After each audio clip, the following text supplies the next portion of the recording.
Hello and welcome back to the Consistory of the Cog YouTube channel. I'm your host for this video, Reverend Zabel of the St. John's Evangelical Lutheran Church located in Dalby, Queensland, Australia. On today's video, we're going to be addressing the heresy of Apollinarianism. So, in our previous two heresy videos, we addressed the heresies of Nestorianism and Eutychianism.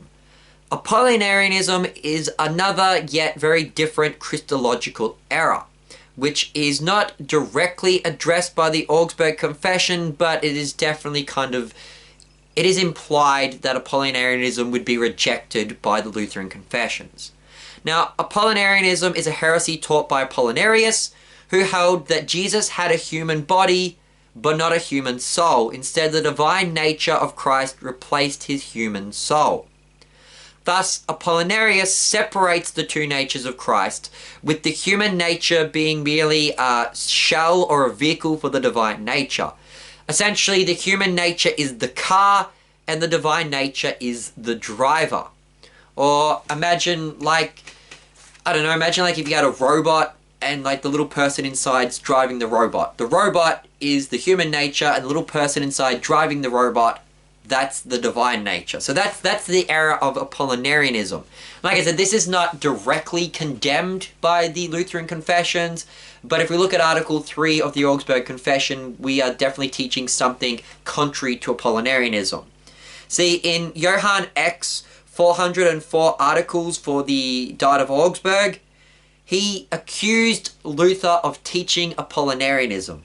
He claimed that Luther said Christ did not have an intellectual soul, but in place of his soul was his divinity.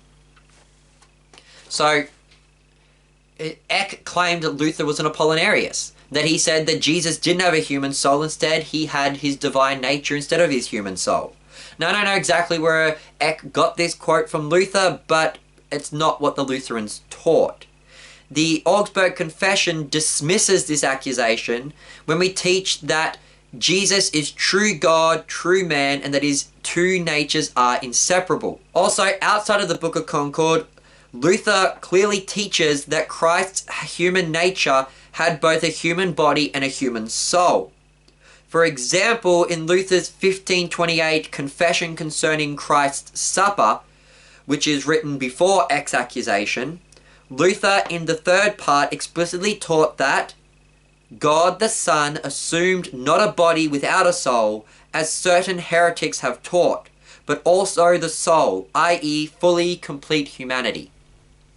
I mean, here in Luther's 1528 confession, he clearly rejects Apollinarianism. He says that there are some heretics that teach that Jesus had a human body without a human soul, but that's not what we Lutherans teach. We believe that Jesus had a complete, full humanity, including the human soul.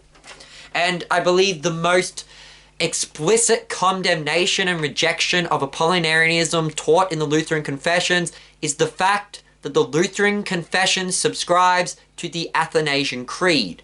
And in the Athanasian Creed, it teaches that Jesus is perfect God and perfect man, composed of a rational soul and human flesh. So no, Eck is wrong. Luther and the Lutherans were not Apollinarians.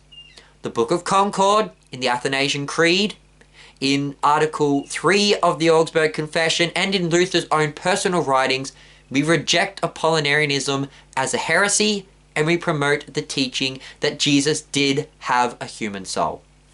Hope this helps you understand a brief introduction to the heresy of Apollinarianism. I've been your host, Reverend Zabel. Goodbye and God bless.